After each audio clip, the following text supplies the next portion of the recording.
ನಮಸ್ಕಾರ 9am big breaking ನ್ಯೂಸ್ಗೆ ಸ್ವಾಗತ. ನಾನು ಪೃಥ್ವಿರಾಜ್ ಹಾರನಹಳ್ಳಿ. ಹೊಟ್ಟೆ ಬಿಡ್ಕೊಂಡು ಓಡಾಡುವಂತ ಪೊಲೀಸರೇ ಗಮನಿಸಿ, ಖಡಕ್ ಅಧಿಕಾರಿಯ ಫಿಟ್ ಅಂಡ್ ಫೈನ್ ಟಾರ್ಗೆಟ್. ಪ್ರಮೋಷನ್ಗಾಗಿ ರನ್ನಿಂಗು ಜಾಗಿಂಗು ಶುರು. ಫಿಟ್ ಇದ್ರಷ್ಟೇ ಪ್ರಮೋಷನ್.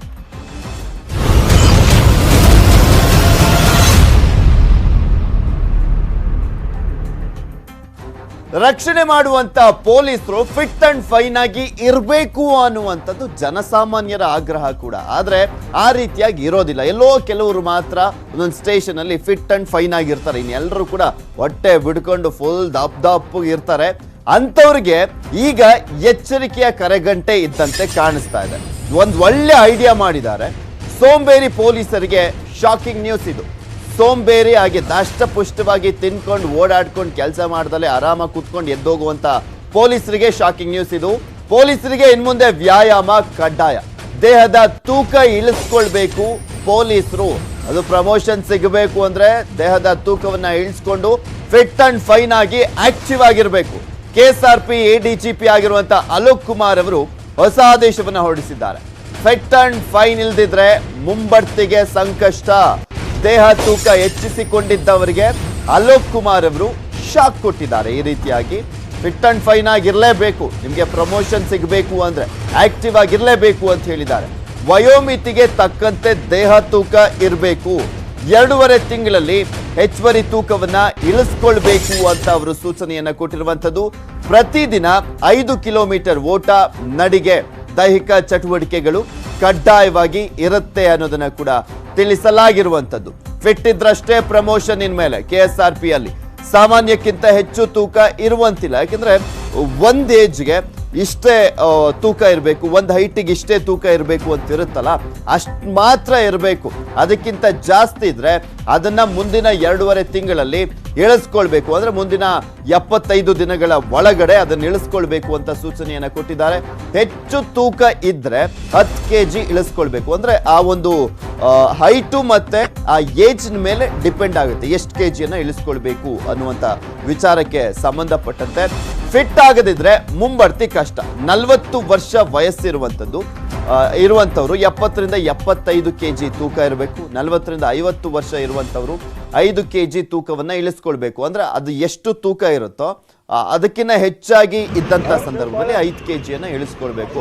50ರಿಂದ 55 ವರ್ಷ ಇರುವಂಥವ್ರು 2.5 kg ಇಳಿಸ್ಕೊಳ್ಬೇಕು. ಇದು ಎಲ್ರಿಗೂ ಅಲ್ಲ. ಚೆನ್ನಾಗಿ ದಡೂತಿಯಾಗಿರ್ತಾರೆ ಅಥವಾ ಹೊಟ್ಟೆ ಫುಲ್ ಮುಂದೆ ಬರ್ಸ್ಕೊಂಡು ಇರ್ತಾರಲ್ಲ, ಫಿಟ್ ಅಂಡ್ ಫೈನ್ ಆಗಿರೋದಿಲ್ವಲ್ಲ, ಅಂಥವರಿಗೆ ಮಾತ್ರ ಅಲೋಕ್ ಕುಮಾರ್ ಅವರು ಈ ರೀತಿಯಾದಂಥ ಸೂಚನೆಯನ್ನ ಕೊಟ್ಟಿದ್ದಾರೆ. ಹೆಚ್ಚಿನ ತೂಕ ಇರುವಂಥವ್ರು ಇಳಿಸ್ಕೊಳ್ಳೇಬೇಕು ಅಂತ ಸೂಚನೆ ಕೊಟ್ಟಿರುವಂಥದ್ದು. 75 ದಿನಗಳ ಒಳಗಾಗಿ ತೂಕವನ್ನ ಇಳಿಸ್ಕೊಳ್ಬೇಕು ಅನ್ನೋದು ಇಲ್ಲಿ ಸೂಚನೆ, ಆದೇಶ. KSRP ADGP ಆಗಿರುವಂತ ಅಲೋಕ್ ಕುಮಾರ್ ಅವರು ಹೊಸ ಐಡಿಯಾವನ್ನ ಮಾಡಿದ್ದಾರೆ. ಇದು ಹೊಸದ ರೀತಿಯಾದಂತಹ ಒಂದು ಜೋಶನ್ನ ಕೂಡ ತುಂಬುತ್ತೆ. ಫಿಟ್ ಅಂಡ್ ಫೈನ್ ಇದ್ದಂತ ಸಂದರ್ಭದಲ್ಲಿ ಆಕ್ಟಿವ್ ಆಗಿ ಕೂಡ ಇರ್ತಾರೆ. ನಮ್ದು ವಯಸ್ಸು 40ಕ್ಕಿಂತ ಕಮ್ಮಿ ಇದ್ರೆ ಮತ್ತೆ ನಾನು ಅದು ನಮ್ಮ ವೇಟ್ ಕಮ್ಮಿ ಮಾಡಬೇಕು.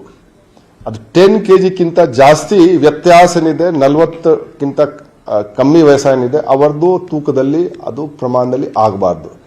ಅದೇ ರೀತಿ 40ಕ್ಕಿಂತ ಜಾಸ್ತಿ ಯಾರ್ದು ವಯಸ್ಸಾಗಿದೆ, 50ಕ್ಕಿಂತ ಕಮ್ಮಿ ಇದೆ ಅವ್ರದ್ದು 5 kg ಅವ್ರಿಗೆ ರಿಲ್ಯಾಕ್ಸೇಷನ್ ಇದೆ. ಮತ್ತೆ 50ರಿಂದ 55ವರೆಗೆ ಅವ್ರಿಗೆ 2.5 kg ರಿಲ್ಯಾಕ್ಸೇಷನ್ ಇದೆ. ಅದು 55 ಮೇಲ್ಪಟ್ಟು ನಾವು ಮಾಡ್ತಾ ಇಲ್ಲ. ಯಾಕೆಂದ್ರೆ ಅವ್ರಿಗೆ ತುಂಬಾ ವಯಸ್ಸಾಗಿರ್ತಾರೆ, ವರ್ಜ್ ಆಫ್ ರಿಟೈರ್ಮೆಂಟ್ ಇರ್ತಾರೆ, ಬೇರೆ ಬೇರೆ ಅವ್ರದ್ದು. ಮತ್ತೆ ನಾವು ಈಗ ಅವರಿಗೆ ಇದು ಹೇಳೋದು ಅಷ್ಟು ಸರಿ ಆಗ.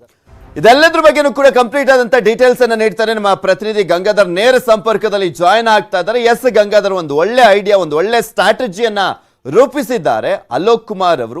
ಯಾಕೆಂದ್ರೆ ಪೊಲೀಸರು ಅಂತ ಬಂದಂತ ಸಂದರ್ಭದಲ್ಲಿ ಅವರು ಎಂಟ್ರಿ ಆಗುವ ಟೈಮ್ನಲ್ಲಿ ತುಂಬಾ ಫಿಟ್ ಅಂಡ್ ಫೈನ್ ಆಗಿರ್ತಾರೆ. ಅದಾದ್ಮೇಲೆ ಎಲ್ಲರೂ ಕೂಡ ಹೊಟ್ಟೆ ಬರೆಸ್ಕೊಂಡು, ಅಂದ್ರೆ ಸಾಕಷ್ಟು ಜನ ಹೊಟ್ಟೆ ಬರೆಸ್ಕೊಂಡು ಓಡಾಡ್ಲಿಕ್ಕೂ ಕೂಡ ಕಷ್ಟ ಹಂಗಿರ್ತಾರೆ. ಅಂತವ್ರಿಗೆ ಈ ರೀತಿಯಾದಂಥ ಸ್ಟ್ರಾಟಜಿ ವರ್ಕೌಟ್ ಆಗುತ್ತೆ. ಇದು ಮತ್ತೊಂದು ಕಡೆ ಪೊಲೀಸ್ ಇಲಾಖೆಯಲ್ಲೂ ಕೂಡ ಒಂದು ಹೊಸ ಜೋಶು ಮತ್ತೆ ಆಕ್ಟಿವ್ನೆಸ್ ನನ್ನ ಕ್ರಿಯೇಟ್ ಮಾಡೋದ್ರಲ್ಲಿ ನೋ ಡೌಟ್. ಎಸ್ ಪೃಥ್ವಿರಾಜ್, ಖಂಡಿತವಾಗಿಯೂ ಕೂಡ ಈಗ ಪೊಲೀಸ್ ಇಲಾಖೆಯಲ್ಲಿ ಸಾಮಾನ್ಯವಾಗಿ ಪೊಲೀಸ್ ಸಿಬ್ಬಂದಿ ಅಂತ ಹೇಳಿದ ತಕ್ಷಣ ಅವರಿಗೆ ಹೊಟ್ಟೆ ಜಾಸ್ತಿ ಇರುತ್ತೆ, ಮತ್ತೆ ದೇಹ ಸದೃಢವಾಗಿರೋದಿಲ್ಲ ಅಂತ ಕೇಳಿ ಎಲ್ಲ ಕೂಡ ಹೇಳ್ತಾ ಇರ್ತಾರೆ. ಆದ್ರೆ ಇದನ್ನ ಮಾರ್ಪಾಡು ಮಾಡಬೇಕು ಅನ್ನೋ ನಿಟ್ಟಿನಲ್ಲಿ ಈಗ ಕೆಎಸ್ಆರ್ಪಿಯ ಒಂದು ಇಲಾಖೆಯಲ್ಲಿ ಒಂದು ಹೊಸ ಒಂದು ಆಯಾಮನ ತರೋದಕ್ಕೆ ಈಗ ಎಡಿಜಿಪಿ ಅಲೋಕ್ ಕುಮಾರ್ ಸರ್ ಮುಂದಾಗಿರುವಂತದ್ದು. ಈಗ ಸದ್ಯ ಅವರು ಕೂಡ ಸಿಬ್ಬಂದಿಗೆ ಒಂದು ಹೊಸ ಸುತ್ತೋಲೆಯನ್ನ ಹೊರಡಿಸಿದ್ದಾರೆ. ಅವರ ವಯೋಮಿತಿ ಏನಿದೆ, ಅವರ ವಯಸ್ಸಿಗೆ ತಕ್ಕಂತೆ ಅವರ ಒಂದು ತೂಕ ಇರಬೇಕಾಗುತ್ತೆ. ಯಾರು ದೊಡ್ಡತಿ ದೇಹ ಇರುತ್ತೆ ಅವರೆಲ್ಲ ಕೂಡ ಇಳಿಸ್ಕೊಂಡು ಫಿಟ್ ಅಂಡ್ ಫೈನ್ ಆಗಿರಬೇಕು. ಒಂದು ವೇಳೆ 2.5 ತಿಂಗಳು ಅವರಿಗೆ ಟಾರ್ಗೆಟ್ ಅನ್ನ ಕೊಟ್ಟಿದ್ದಾರೆ. ಅವ್ರು ಫಿಟ್ ಅಂಡ್ ಫೈನ್ ಇಲ್ಲದಿದ್ರೆ ಅವರಿಗೆ ಮುಂಬಡ್ತಿ ಇಲ್ಲ ಅನ್ನೋ ಒಂದು ಟಾರ್ಗೆಟ್ ಅನ್ನ ಕೊಟ್ಟು ಎಲ್ಲರೂ ಕೂಡ ಎಲ್ಲರೂ ಬೆಳಿಗ್ಗೆ 5 ಕಿಲೋಮೀಟರ್ ಓಡಬೇಕು, ನಡಿಗೆ ಇರಬೇಕು, ವ್ಯಾಯಾಮ ಮಾಡಬೇಕು, ಜಿಮ್ ಮಾಡಬೇಕು ಅಂತ ಹೇಳಿ ಸಿಬ್ಬಂದಿಗೆ ಒಂದು ಸುತ್ತೋಲೆಯನ್ನ ಹೊರಡಿಸಿರುವಂತದ್ದು. ಸದ್ಯ ಇದರ ಬೆನ್ನಲ್ಲೇ ಕಳೆದ 1 ವಾರದಿಂದಲೂ ಕೂಡ ಎಲ್ಲ ಸಿಬ್ಬಂದಿ ಈ ಒಂದು ಇದರಲ್ಲಿ ಎಲ್ಲ ನಿರತರಾಗಿರುವಂತದ್ದು. ಸದ್ಯ ನಾವೀಗ ಕೆಎಸ್ಆರ್ಪಿಯ ಒಂದು 4ನೇ ಬೆಟಾಲಿಯನ್ ಒಂದು ಮೈದಾನದಲ್ಲಿದ್ದೇವೆ. ಈಗ ಮಹಿಳಾ ಸಿಬ್ಬಂದಿ ಕೆಎಸ್ಆರ್ಪಿಯ ಮಹಿಳಾ ಸಿಬ್ಬಂದಿಗಳೆಲ್ಲರೂ ಕೂಡ ಬೆಳಗ್ಗೆ ಕರಾಟೆಯಲ್ಲಿ ಅವರೆಲ್ಲ ಕೂಡ ಕರಾಟೆ ಮಾಡ್ತಾ ಇರುವಂತದ್ದು ಒಂದು ದೃಶ್ಯಾವಳಿಯಲ್ಲಿ ತೋರಿಸ್ತಾ ಇದ್ರಿ. ಎಲ್ಲರೂ ಕೂಡ ಮಹಿಳಾ ಸಿಬ್ಬಂದಿ ಆಗಿರ್ಬೋದು, ಅವರು ಆರೋಗ್ಯವಾಗಿ ಸದೃಢವಾಗಿರಬೇಕು ಅನ್ನೋ ನಿಟ್ಟಿನಲ್ಲಿ ಈ ಒಂದು ಪ್ಲಾನ್ ಅನ್ನ ಮಾಡ್ಕೊಂಡಿದ್ದಾಗೆ ಎಲ್ಲರೂ ಕೂಡ ಸಿಬ್ಬಂದಿ ಇದಲ್ಲದೆ ಖುದ್ದಾಗಿ ಎಡಿಜಿಪಿ ಅಲೋಕ್ ಕುಮಾರ್ ಅವರೇ ಮೈದಾನಕ್ಕೆ ಬಂದು ಇವ್ರ ಜೊತೆ ಎಲ್ಲ ಸಿಬ್ಬಂದಿಗಳ ಜೊತೆ ಯಾವ ರೀತಿ ಇರಬೇಕು ಅನ್ನೋ ನಿಟ್ಟಿನಲ್ಲಿ ಹೇಳ್ತಾ ಇದ್ದಾರೆ. ಸದ್ಯ ಮಹಿಳಾ ಸಿಬ್ಬಂದಿಯವರನ್ನ ಮಾತಾಡಿಸ್ತೀನಿ. ಈ ಒಂದು ಸುತ್ತೋಲೆ ಬಗ್ಗೆ ಅವ್ರು ಏನ್ ಹೇಳ್ತಾರೆ ಅಂತ. ಮೇಡಮ್, ಈಗ ನೀವು ಕೂಡ ಕರಾಟೆಯಲ್ಲಿ ಬೆಳಗ್ಗೆ ಪ್ರಾಕ್ಟೀಸ್ ಮಾಡ್ತಾ ಇದ್ದೀರಿ, ಇದ್ರ ಬಗ್ಗೆ ಏನ್ ಅನ್ಸುತ್ತೆ? ಈ ಒಂದು ಟ್ರೈನಿಂಗ್ ಮಾಡಬೇಕಾದ್ರೆ ನಿಮ್ಗೆ ಯಾವ ತರ ಒಂದು ಸರ್, ಇದು 4ನೇ ಪಡೆ ಕೆಎಸ್ಎಫ್ಪಿ ಘಟಕದಿಂದ ಮಹಿಳಾ ಸಿಬ್ಬಂದಿ ಅವರಿಗೆ ಕರಾಟೆ ತರಬೇತಿಯನ್ನು ಕೊಡ್ತಾ ಇದ್ದಾರೆ. ಕೆಎಸ್ಎಫ್ಪಿ ಮಾನ್ಯ ಎಡಿಜಿಪಿ ಅವರಾದಂತಹ ಅಲೋಕ್ ಕುಮಾರ್ ಸರ್ ಅವರ ನೇತೃತ್ವದಲ್ಲಿ ಈ ಒಂದು ಕರಾಟೆ ತರಬೇತಿ ನಡೀತಾ ಇದೆ. ಇದರ ಉದ್ದೇಶ ಬಂದು ಮಹಿಳಾ ಸಿಬ್ಬಂದಿ ಅವರಿಗೆ ತರಬೇತಿಯನ್ನ ನೀಡಿ ನಮ್ಮ ಕೋರಮಂಗಲದ ಸುತ್ತಮುತ್ತ ಇರ್ತಕ್ಕಂತಹ ಆಯ್ದ ಶಾಲಾ ಕಾಲೇಜುಗಳ ಹೆಣ್ಣು ಮಕ್ಕಳಿಗೆ ಒಂದು ತರಬೇತಿಯನ್ನ ಕೊಡಿಸಿ ಅವರಿಗೆ ತಮ್ಮ ಸಂರಕ್ಷಣೆಯನ್ನ ಏಕೆ ಮಾಡ್ಕೋಬೇಕು ಅನ್ನೋದರ ಇದು ಮೂಲಕ ನೀವು ಕೂಡ ಪ್ರಾಕ್ಟೀಸ್ ಮಾಡ್ತಾ ಇದ್ರಿ, ಇದ್ರ ಬಗ್ಗೆ ಹೇಗೆ ಅನಿಸ್ತಾ ಇದೆ ನಿಮಗೆ? ತುಂಬಾ ಖುಷಿ ಆಗ್ತಾ ಇದೆ ಸರ್. ಯಾಕೆಂದ್ರೆ ಮುಂಚೆ ನಮ್ಮನ್ನ ನಾವು ಸ್ವರಕ್ಷಣೆ ಮಾಡ್ಕೊಳ್ಳೋದ್ರ ಬಗ್ಗೆ ಒಂದು ತರಬೇತಿಯನ್ನ ಕೊಡ್ತಾ ಇದ್ದಾರೆ. ಮುಂಚೆ ನಮಗೆ ಇಷ್ಟು ಧೈರ್ಯ ಇರ್ತಿರ್ಲಿಲ್ಲ. ಈ ಕರಾಟೆಯನ್ನ ಕಲಿಸಿದ್ರ ಮೂಲಕ ನಾವು ಹೇಗೆ ಸಂರಕ್ಷಣೆ ಮಾಡ್ಕೊಂಡು ಬೇರೆಯವ್ರಿಗೂ ಕೂಡ ಹೇಗೆ ಸಂರಕ್ಷಣೆ ಮಾಡ್ಕೋಬೇಕು ಅನ್ನೋದ್ರ ಒಂದು ಗೊತ್ತಾಗಿದೆ. ಬೆಳಗ್ಗೆನೆ ಬರಬೇಕು, ಎಲ್ಲರೂ ಕೂಡ ರನ್ನಿಂಗ್ ಮಾಡಬೇಕು, ಕರಾಟೆ ಕಲಿಬೇಕು ಅಂತ ಹೇಳ್ತಾರೆ. ನಿಮ್ಗೆ ಏನ್ ಕಷ್ಟ ಅನಿಸ್ತಾ ಇದೆಯಾ ಬೆಳಗ್ಗೆ ಎದ್ದು ಬರೋದು ಅದೆಲ್ಲ ಹೇಗೆ? ಏನಿಲ್ಲ ಸರ್, ತುಂಬಾ ಖುಷಿಯಾಗಿ ಬರ್ತಿದೀವಿ, ತುಂಬಾ ಖುಷಿಯಿಂದ ಕಲಿತಿದೀವಿ. ತುಂಬಾ ಖುಷಿ ಆಗ್ತಾ ಇದೆ ಸರ್. ಎಸ್ ಪೃಥ್ವಿರಾಜ್, ಅದೇ ರೀತಿ ನಮ್ಗೆ ಈ ಒಂದು ಮೈದಾನದಲ್ಲಿ ಸಿಬ್ಬಂದಿ ಕೂಡ ಅಂದ್ರೆ ವೆಯ್ಟ್ ಜಾಸ್ತಿ ಆಗಿದ್ದಾರೆ. ಆ ಸಿಬ್ಬಂದಿಗಳನ್ನ ಒಂದು ಲಿಸ್ಟ್ ಮಾಡ್ಕೊಂಡಿದ್ದಾರೆ. ಇಲ್ಲಿ ನೋಡ್ತಾ ಈಗಾಗಲೇ ಆ ಸಿಬ್ಬಂದಿಗೆ ಒಂದು ಟಾರ್ಗೆಟ್ ಅನ್ನ ಕೊಟ್ಟಿರುವಂತ ಏನ್ ಬೆಳಗ್ಗೆ ಹೊತ್ತು ಯಾವ ರೀತಿ ಸ್ಪೋರ್ಟ್ಸ್ ಒಂದು ಕೆಎಸ್ಆರ್ಪಿ ಇರುವಂತಹ ಸ್ಪೋರ್ಟ್ಸ್ ಮೂಲಕ ಅವ್ರು ಯಾವ ರೀತಿ ಬೆಳಗ್ಗೆ ಬಂದು ಟ್ರೈನಿಂಗ್ ಅನ್ನ ಮಾಡಬೇಕು ಅನ್ನೋ ನಿಟ್ಟಿನಲ್ಲಿ ಎಲ್ಲರೂ ಕೂಡ ಪ್ರಾಕ್ಟೀಸ್ ಈಗಾಗಲೇ ಮಾಡ್ತಾ ಇರುವಂತದ್ದು. ಸದ್ಯ ನೀವು ನೋಡಬಹುದು ಎಲ್ಲ ಕೂಡ ಅವರಿಗೆ ಒಂದು ಈ ಒಂದು ವರ್ಕೌಟ್ ಮಾಡೋದಕ್ಕೆ ಯಾವ ರೀತಿ ಪ್ಲಾನ್ ಅನ್ನ ಮಾಡಬೇಕು ನಿಟ್ಟಿನಲ್ಲಿ ಸಿಬ್ಬಂದಿಗೆ ಒಂದೊಂದು ಲಿಸ್ಟ್ ಅನ್ನ ಮಾಡ್ಕೊಂಡಿದ್ದಾರೆ. ಅವರ ವಯೋಮಿತಿಗೆ ತಕ್ಕಂತೆ ಏಜ್ ಅಂದ್ರೆ ತೂಕ ಯಾರು ಜಾಸ್ತಿ ಇದೆ ಮತ್ತೆ ತೂಕ ಯಾರು ಜಾಸ್ತಿ ಇದ್ದಾರೆ ಅವರು ಕಡಿಮೆ ಅವ್ರು ಮಾಡ್ಕೊಳ್ಬೇಕು ಆದಷ್ಟು ಅಂತ ಹೇಳಿ ಬೆಳಗ್ಗೆ 5 ಕಿಲೋಮೀಟರ್ ರನ್ ಮಾಡಬೇಕು, ಮೈದಾನದಲ್ಲಿ ಓಡಾಡಬೇಕು. ಅದಲ್ಲದೆ ಎಲ್ಲರೂ ಕೂಡ ಫಿಟ್ ಅಂಡ್ ಸದೃಢವಾಗಿರಬೇಕು ಅನ್ನೋ ನಿಟ್ಟಿನಲ್ಲಿ ಎಲ್ಲ ಕೂಡ ಪ್ರಾಕ್ಟೀಸ್ ಮಾಡ್ತಾ ಇರುವಂತದ್ದು. ಬೆಳಿಗ್ಗೆ ಇವರು 6:30 ಎಲ್ಲ ಕೂಡ ಬೆಳಗ್ಗೆ ಮೈದಾನದಲ್ಲಿ ಎಲ್ಲೇ ಇದ್ರು ಕೂಡ ಅವ್ರ ಮೈದಾನದಲ್ಲಿ ಬರಬೇಕು ಅಂತ ಹೇಳಿ ಈಗ ಒಂದು ಲಿಸ್ಟ್ ಪ್ರಕಾರ ಕಳೆದ 1 ವಾರದಲ್ಲೇ ಏನು ದೇಹವನ್ನ ಅಂದ್ರೆ ಹೆಚ್ಚು ಒಂದು ವಯಸ್ಸಿಗಿಂತ ಹೆಚ್ಚು ತೂಕ ಇದ್ದಂತವರಿಗೀಗ ಏನು ಒಂದು ಕಡಿಮೆ ಮಾಡ್ಕೊಂಡಿದ್ದಾರೆ. ಅವರ ಲಿಸ್ಟ್ ಅನ್ನ ಈಗಾಗಲೇ ಮಾಡ್ಕೊಂಡಿದ್ದಾರೆ. ಅವರನ್ನ ಮಾತಾಡ್ತೀನಿ ಆ ಸಿಬ್ಬಂದಿಯನ್ನಂತ. ಸರ್, ನೀವು ಯಾವ ಬೆಟಾಲಿಯನ್ ಮತ್ತೆ ನಿಮಗೆ ಒಂದು ಟಾರ್ಗೆಟ್ ಕೊಟ್ಟಿದೆ, ಒಂದು ವಯಸ್ಸನ್ನ ಇದು ಏಜನ್ನ ಇಷ್ಟು ಕಡಿಮೆ ಮಾಡ್ಕೊಂಡ್ರಿ ಏನು? ಸರ್, ಎಲ್ಲರಿಗೂ ನಮಸ್ಕಾರ. ನನ್ನ ಹೆಸರು ವಿಜಯ್ ಕುಮಾರ್ ಅಂತ. 4ನೇ ಪಡೆ ಕೆಎಸ್ಆರ್ಪಿಯಲ್ಲಿ ಪೊಲೀಸ್ ಕಾನ್ಸ್ಟೇಬಲ್ ಆಗಿ ಕರ್ತವ್ಯ ನಿರ್ವಹಿಸ್ತಾ ಇದ್ದೀನಿ. ನಮಗೆ ಈಗ ಮಾನ್ಯ ಎಡಿಜಿಪಿ ಸಾಹೇಬರು ಅಲೋಕ್ ಕುಮಾರ್ ಸಾಹೇಬರು ಹೊಸದಾಗಿ ಒಂದು ದೇಹ ಸದೃಢವಾಗಿರೋದಕ್ಕೋಸ್ಕರ ವೇಟ್ ಲಾಸ್ ಕೋರ್ಸ್ ಅಂತ ಒಂದು ಹೊಸದಾಗಿ ಸ್ಕೀಮ್ ಅಂತ ತಂದಿದ್ದಾರೆ. ಆದ್ರಿಂದ ನಮಗೆ ನಮ್ಮ ಆರೋಗ್ಯದ ಕಡೆ ಒಂದು ಗಮನ ಹರಿಸುವುದಾಗಿರ್ಬೋದು, ನಮ್ಮ ಎತ್ತರಕ್ಕೆ ಅನುಗುಣವಾಗಿ ತೂಕ ಇಳಿಸುವುದಾಗಿರ್ಬೋದು, ಓವರ್ ವೇಟ್ ಇರೋರೆಲ್ಲ ತೂಕ ಇಳಿಸೋಕ್ಕೋಸ್ಕರ ಒಂದು ಕೋರ್ಸ್ ಮಾಡಿದ್ದಾರೆ. ಅಲ್ಲಿ ನಾನು ಪಡೆಯಲ್ಲಿ ಒಬ್ಬ ಭಾಗಿಯಾಗಿದ್ದೇನೆ. ನಾನು ಈಗ ವೇಟ್ ಲಾಸ್ ಕೋರ್ಸಲ್ಲಿ ಭಾಗವಹಿಸಿ 4 ದಿನ ಆಯಿತು. 4 ದಿನದಲ್ಲಿ ನಾನು ಸುಮಾರು 4 kg ಆದರೂ ಡೌನ್ ಆಗಿದ್ದೀನಿ. ಯಾಕಂದ್ರೆ ನನ್ನ ತಗೊಳ್ಳುವಂತ ಆಹಾರ ಪದ್ಧತಿ ಆಗಿರ್ಬೋದು ಎಲ್ಲ ಬದಲಾವಣೆ ಆಗಿದೆ. ಹೇಗೆ ಅನಿಸ್ತಾ ಇದೆ ಸರ್? ಈಗ ಬೆಳಿಗ್ಗೆ ಬರಬೇಕು, ಇದು 5 ಕಿಲೋಮೀಟರ್ ಓಡಬೇಕು, ಇದರಲ್ಲಿ ನಿಮ್ಗೆ ಪಾರ್ಟಿಸಿಪೇಟ್ ಮಾಡ್ತಾರಂತ ನಿಮ್ಗೆ ಹೇಗೆ ಅನಿಸ್ತಾ ಇದೆ? ಸರ್, ನಮಗೆ ತುಂಬಾ ಒಳ್ಳೇದಾಗ್ತಾ ಇದೆ ಸರ್. ಯಾಕಂದ್ರೆ ನಮ್ಮ ಆರೋಗ್ಯಕ್ಕಾಗಿ ನಾವು ಗಮನ ಹರಿಸೋದು ನಮ್ಮ ಎಡಿಜಿಪಿ ಅವರ ಒಂದು ಆಲೋಚನೆ ಇದೆಯಲ್ಲ, ಅದು ಎಲ್ಲರಿಗೂ ಬರೋದಿಲ್ಲ. ಅವರು ನಮ್ಮ ದೇಹದ ಆರೋಗ್ಯಕ್ಕೋಸ್ಕರ ನಮ್ಮನ್ನ ಸದೃಢವಾಗಿಡೋಕ್ಕೋಸ್ಕರ ಪ್ರಯತ್ನ ಪಡ್ತಾ ಇದ್ದಾರೆ. ಎಸ್, ಸಿಬ್ಬಂದಿ ಎಲ್ಲರೂ ಕೂಡ ಬಹಳ ಉತ್ಸುಕತೆಯಿಂದ ಮಾತಾಡ್ತಾ ಇದ್ದಾರೆ. ನಾವು ಈ ಒತ್ತಡದಲ್ಲಿ ಅಧಿಕಾರಿಗಳು ಹೇಳಿದ್ರು ಅಂತ ನಾವು ಮಾಡ್ತಾ ಇಲ್ಲ. ನಮಗೂ ಕೂಡ ಇದೊಂದು ಈ ರೀತಿ ಬೆಳಗ್ಗೆ ಬಂದು ಈ ಸ್ಪೋರ್ಟ್ಸ್ ಆಕ್ಟಿವಿಟೀಸ್ ಎಲ್ಲ ಭಾಗಿಯಾಗ್ತಾ ಇರೋದು, ನಮ್ಮ ಬಾಡಿ ಫಿಟ್ ಅಂಡ್ ಫೈನ್ ಆಗಿರೋದು ಖುಷಿ ಆಗ್ತಾ ಇದೆ ಅಂತ ಹೇಳ್ತಾ ಇದ್ದಾರೆ Prithviraj. Okay, thank you Gangadhar ನಿಮ್ಮೆಲ್ಲ ಡೀಟೇಲ್ಸ್ಗಾಗಿ. ವೀರಶೈವ ಲಿಂಗಾಯತರ ಹೊಸ ಬೇಡಿಕೆ 500 ಸ್ವಾಮೀಜಿಗಳು ಕೇಂದ್ರದ ಮೇಲೆ ಒಬಿಸಿ ಒತ್ತಡ. ಬಿಎಸ್ವೈ ಶಕ್ತಿ ಪ್ರದರ್ಶನಕ್ಕೆ ಮಠಾಧೀಶರ ಸಭೆಯೇ ವೇದಿಕೆ. 500 ಮಠಾಧೀಶರ ಸಭೆ.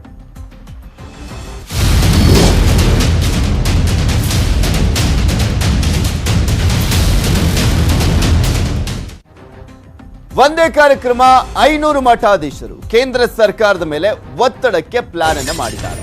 ವೀರಶೈವ ಲಿಂಗಾಯತ ಸಮುದಾಯದ ಶಕ್ತಿ ಪ್ರದರ್ಶನವೂ ಕೂಡ ಆದಂತೆ ಆಗ್ತಾ ಇದೆ. ಇಲ್ಲಿ ಕೇಂದ್ರದ ಒಬಿಸಿಗೆ ಒಳ ಪಂಗಡಗಳನ್ನು ಸೇರಿಸಲಿಕ್ಕೆ ಆಗ್ರಹ ಮಾಡ್ತಾ ಇದ್ದಾರೆ. ಇದಕ್ಕೂ ಮುಂಚೆ ಕೆಲವು ಒಳ ಪಂಗಡಗಳು ಮಾತ್ರ ಸೇರಿದ್ವು ವೀರಶೈವ ಲಿಂಗಾಯತ ಸಮುದಾಯದಲ್ಲಿ.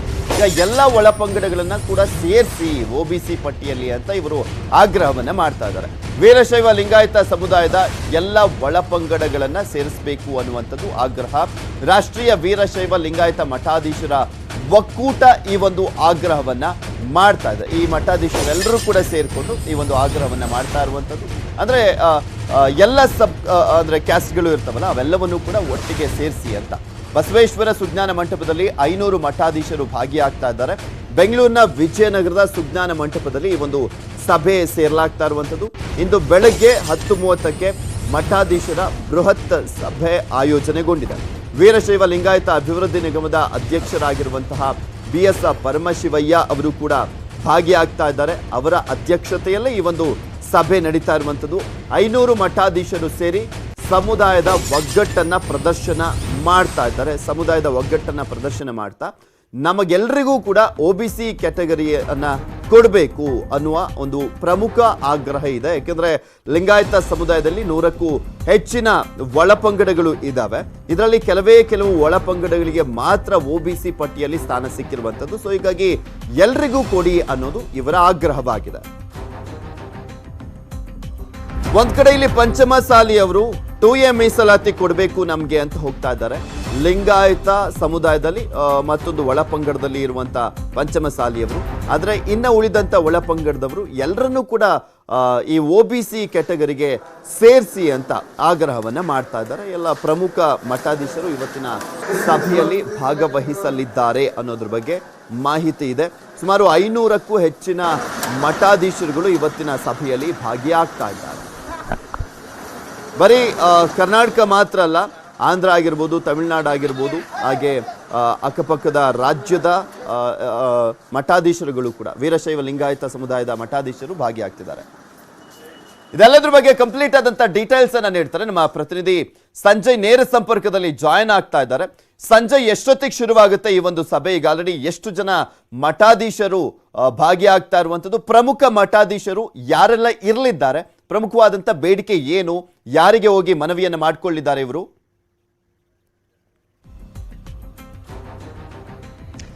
ಪೃಥ್ವಿ, ಇಂದು ಬೆಂಗಳೂರಿನ ವಿಜಯನಗರದಲ್ಲಿ ನಡೀತಾ ಇರತಕ್ಕಂಥ ಒಂದು ರಾಷ್ಟ್ರೀಯ ವೀರಶೈವ ಲಿಂಗಾಯತ ಮಠಾಧೀಶ ಮಹಾ ಒಕ್ಕೂಟದ ಒಂದು ಸ್ವಾಮೀಜಿಗಳ ಒಂದು ಸಭೆ ನಡೀತಾ ಇರತಕ್ಕಂಥದ್ದು. ಈ ಸಭೆಯ ಮುಖ್ಯ ಉದ್ದೇಶ ಅಂತಂದ್ರೆ ವೀರಶೈವ ಲಿಂಗಾಯತ ಒಳಪಂಗಡಗಳು ಏನಿವೆ ಆ ಒಳಪಂಗಡಗಳನ್ನ ಒಬಿಸಿಗೆ ಸೇರಿಸಬೇಕು ಅಂತಕ್ಕಂಥ ಒಂದು ಹಿನ್ನೆಲೆಯಲ್ಲಿ ಒಂದು ಸಭೆಯನ್ನು ನಡೀತಾ ಇರತಕ್ಕಂಥದ್ದು, ಸ್ವಾಮೀಜಿಗಳ ಸಭೆ ನಡೀತಾ ಇರತಕ್ಕಂಥದ್ದು ಬೆಂಗಳೂರಿನ ವಿಜಯನಗರದಲ್ಲಿ ನಡೀತಾ ಇದ್ದಾರೆ. ಸುಮಾರು 500ಕ್ಕೂ ಹೆಚ್ಚು ಸ್ವಾಮೀಜಿಗಳು ಈ ಒಂದು ಸಭೆಯಲ್ಲಿ ಭಾಗವಹಿಸಿದರೆ ಲಿಂಗಾಯತ ವೀರಶೈವ ಲಿಂಗಾಯತ ಸಮುದಾಯಕ್ಕೆ ಸೇರಿರ್ತಕ್ಕಂಥ ವಿವಿಧ ಉಪಪಂಗಡಗಳ ಸ್ವಾಮೀಜಿಗಳು ಈ ಒಂದು ಇದಕ್ಕೆ ಸೇರ್ತಾ ಇರ್ತಕ್ಕಂಥದ್ದು.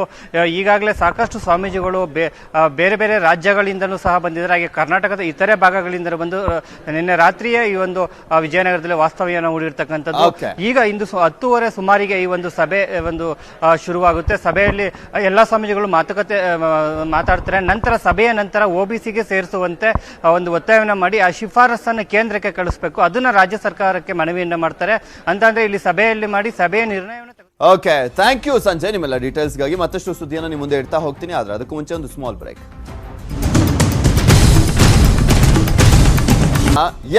ಎಚ್ಚರ. ಕೋಲಾರದಲ್ಲಿ ಚಾಕ್ಲೇಟ್ ತಿಂದು ಬಾಲಕ ಅಸ್ವಸ್ಥನಾಗಿದ್ದಾನೆ. ಉರಿಗಾಂ ನಿವಾಸಿ ಲಾಂಛನ್ ಅಸ್ವಸ್ಥಗೊಂಡಂತಹ ಬಾಲಕ. ಮಕ್ಕಳಿಗೆ ಚಾಕ್ಲೇಟ್ ಅಂದ್ರೆ ಪಂಚಪ್ರಾಣ, ಎಲ್ರಿಗೂ ಕೂಡ ಇಷ್ಟನೇ ಚಾಕ್ಲೇಟ್ ಅಂದ್ರೆ. ಆದ್ರೆ ಕೆಲವೊಂದು ಎಡವಟ್ಟುಗಳು ಆಗ್ತವೆ. ನಿನ್ನೆ ಚಾಕ್ಲೇಟ್ ತಿಂದಂತ ಬಾಲಕನಿಗೆ ಹೊಟ್ಟೆ ನೋವು ಕಾಣಿಸ್ಕೊಂಡಿದೆ, ವಾಂತಿ ಕಾಣಿಸ್ಕೊಂಡಿರುವಂಥದ್ದು.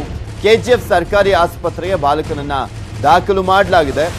ಲಾಂಛನ್ ಅನ್ನುವ ಬಾಲಕನನ್ನ ದಾಖಲು ಮಾಡಲಾಗಿರುವಂಥದ್ದು. ಚಾಕ್ಲೇಟ್ ಮೇಲೆ ತಯಾರಿಕಾ ದಿನಾಂಕ ಇಲ್ಲ ಎಂಬ ಆರೋಪ ಕೇಳಿ ಬಂದಿದೆ. ಅಂದ್ರೆ ಅದರಲ್ಲಿ ನೋಡಿದ್ರೆ ಗೊತ್ತಾಗಬೇಕು, ಆಕ್ಚುಲಿ ಪ್ರತಿಯೊಂದು ಪ್ರಾಡಕ್ಟ್ ಮೇಲೂ ಕೂಡ ಆ ಮ್ಯಾನುಫ್ಯಾಕ್ಚರಿಂಗ್ ಡೇಟು ಮತ್ತೆ ಎಕ್ಸ್ಪೈರ್ ಡೇಟು ಎರಡೂ ಕೂಡ ಇರಬೇಕು. ಆದ್ರೆ ಅದರಲ್ಲಿ ಎಕ್ಸ್ಪೈರ್ ಡೇಟ್ ಇಲ್ಲ ಅನ್ನೋದು ಗೊತ್ತಾಗ್ತಾ ಇರುವಂತದ್ದು. ಕಳಪೆ ಗುಣಮಟ್ಟದ ಚಾಕ್ಲೇಟ್ ನಿಂದ ಮಗ ಅಸ್ವಸ್ಥಗೊಂಡಿದ್ದಾನೆ ಅಂತ ಪೋಷಕರು ಆರೋಪವನ್ನ ಮಾಡಿದ್ದಾರೆ. ಕೊಡ್ಸ್ಲಿಕ್ಕೂ ಮುಂಚೆನೂ ಕೂಡ ಇದನ್ನ ನೋಡ್ಬೇಕು, ಸುಮ್ಮನೆ ಆರೋಪ ಮಾಡ್ಬಿಡೋದಲ್ಲ. ಕೊಡ್ಸ್ಲಿಕ್ಕೂ ಮುಂಚೆನೂ ಮಕ್ಕಳಿಗೆ ಚಾಕ್ಲೇಟ್ ಕೊಡಿಸ್ಬೇಕಾದ್ರೆ ಅದನ್ನ ಚೆಕ್ ಮಾಡಬೇಕು, ಎಕ್ಸ್ಪೈರ್ ಆಗಿದೆಯೋ ಇಲ್ವೋ ಅಂತ. ನಿಮ್ಮ మక్కల భవిష్య ನಿಮ್ಮ కైలే ఇರುತ್ತೆ. మా పిల్లోడికి చాక్లెట్ తీసిచ్చినాం సార్ ఇక్కడ మెడికల్ స్టోర్లో. తీసిచ్చిన తర్వాత కొంచెం తిన్నాడు. తిన్న తర్వాత వామిట్ అయింది, కడుపు నొప్పి వామిట్ అయింది. ఇంటికి పోయి సరే తోడుకొని హాస్పిటల్కి వస్తే ఆడొచ్చి అడిగిన దానికి వాళ్ళు ఇది ఏమైనా చేసుకోండి మీరు, ఇది ఏం లేదు, ప్రాబ్లం ఏం లేదు, అది ఇది అనేసి మాట్లాడినారు. ಮತ್ತಷ್ಟು ಸುದ್ದಿ ನಿಮ್ಮ ಮುಂದೆ ಇಡ್ತಾ ಹೋಗ್ತೀನಿ, ಆದ್ರೆ ಅದಕ್ಕೂ ಮುಂಚೆ ಒಂದು ಸ್ಮಾಲ್ ಬ್ರೇಕ್. ಒಂದ್ ಕಡೆ ಕೈದಿಗಳು ಹಾಗೆ ಕುಟುಂಬಸ್ಥರು ಇವರಿಬ್ರು ಕೂಡ ಮನವಿಯನ್ನ ಮಾಡಿಕೊಂಡಿದ್ರು. ಸೊ ಕೈದಿಗಳು ಕುಟುಂಬಸ್ಥರ ಒತ್ತಾಯಕ್ಕೆ ಮಣಿದಿರುವಂತಹ ಅಧಿಕಾರಿಗಳು ಪರಪ್ಪನ ಅಗ್ರಹಾರದಲ್ಲಿ ಹಳೆ ಪದ್ಧತಿ ಜಾರಿಗೆ ತರಲಿಕ್ಕೆ ಸಿದ್ಧತೆಯನ್ನ ಮಾಡ್ಕೊಂಡಿದ್ದಾರೆ. ಸಿದ್ಧತೆ ಏನ್ ಬೇಡ, ಅದಕ್ಕೆ ಡೈರೆಕ್ಟ್ ಆಗಿ ನೆಕ್ಸ್ಟ್ ಮೀಟ್ ಮಾಡಿಸ್ತಾರೆ ಅಷ್ಟೇ. ಆನ್ಲೈನ್ ಏನೀಗ ವಿಸಿಟಿಂಗ್ ಇದೆ ಅದನ್ನ ಬಿಟ್ಟು ಡೈರೆಕ್ಟ್ ಆಗಿ ಅವರು ಮಾತಾಡ್ಲಿಕ್ಕೆ ಅವಕಾಶ ಮಾಡಿಕೊಡ್ತಾರೆ. ಸೀಮಿತ ಕುಟುಂಬಸ್ಥರಿಗೆ ಕೈದಿಗಳ ಭೇಟಿಗೆ ಅವಕಾಶವನ್ನ ಮಾಡಿಕೊಡಲಾಗುತ್ತೆ. ದಿನಕ್ಕೆ 50 ಮಂದಿಗೆ ಭೇಟಿ ಮಾಡಲಿಕ್ಕೆ ಅವಕಾಶವನ್ನ ಮಾಡಿಕೊಡಲಾಗುತ್ತೆ ಅಷ್ಟೇ. ಕುಟುಂಬದಲ್ಲಿ ಇಬ್ಬರಿಗೆ ಮಾತ್ರ ಅವಕಾಶವನ್ನ ಕೊಡ್ಲಿಕ್ಕೆ ಚಿಂತನೆಯನ್ನ ಮಾಡಲಾಗ್ತದೆ. ದಿನಕ್ಕೆ 50 ಮಂದಿಗೆ ಅವಕಾಶ ಅಂದ್ರೆ ಓರಲ್ ಆಗಿ ಅಲ್ಲಿ ಇರ್ತಾರಲ್ಲ ಕೈದಿಗಳು, ಆ ಓರಲ್ ಆಗಿ ಕೆಲವರಿಗೆ ಮಾತ್ರ ಅವಕಾಶ ಮಾಡಿಕೊಡ್ಲಾಗುತ್ತೆ. ದಿನಕ್ಕೆ ಈ ಕೈದಿಗಳ ಕುಟುಂಬಸ್ಥರು ಮಾತ್ರ ಬರಬೇಕು, ನೆಕ್ಸ್ಟ್ ಡೇ ಈ ಕೈದಿಗಳ ಕುಟುಂಬಸ್ಥರು ಮಾತ್ರ ಬರಬೇಕು ಅನ್ನುವ ರೀತಿಯಲ್ಲಿ ರೂಲ್ಸ್ ಅನ್ನ ತರ್ತಾರೆ. ಯಾಕಂದ್ರೆ ಕೊರೋನಾ ಇದ್ದಂತ ಹಿನ್ನೆಲೆಯಲ್ಲಿ ಅಕಸ್ಮಾತ್ ಹೊರಗಡೆಯಿಂದ ಬಂದಂತವ್ರಿಗೆ ಏನಾದ್ರೂ ಕಾಯಿಲೆ ಕೊರೋನಾ ಏನಾದ್ರೂ ಇದ್ದಂತ ಸಂದರ್ಭದಲ್ಲಿ ಅವರಿಗೆ ಹೋಗಿ ಅಲ್ಲಿದ್ದಂತ ಕೈದಿಗಳಿಗೆಲ್ಲ ಹರಡ್ಕೊಂಡ್ಬಿಡುತ್ತೆ ಅನ್ನೋ ಒಂದು ಕಾರಣಕ್ಕೆ ಯಾರನ್ನೂ ಕೂಡ ಬಿಡ್ತಾ ಇರಲಿಲ್ಲ. ವಿಸಿಟಿಂಗ್ ಅವ್ರಿಗೆ ಇದ್ದಿದ್ದು ಕೇವಲ ಆನ್ಲೈನ್ ನಲ್ಲಿ ಮಾತ್ರ.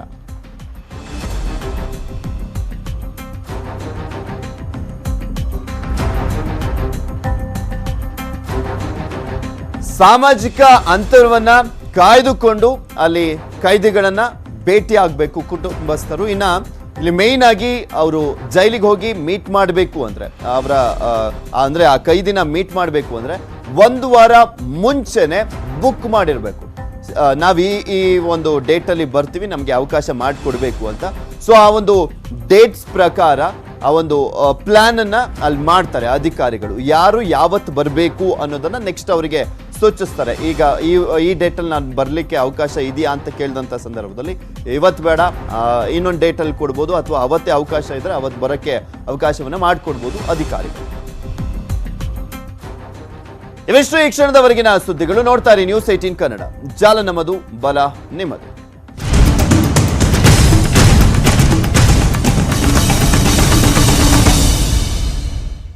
ಈ ವಾರ್ತೆಯ ಮುಖ್ಯಾಂಶಗಳ ಪ್ರಾಯೋಜಕರು ಹೇರ್ ಸಫಾ ಮೊದಲ ದಿನದಿಂದಲೇ ಪರಿಣಾಮಕಾರಿ, ಮತ್ತೆ ಇದರ ರೂಢಿ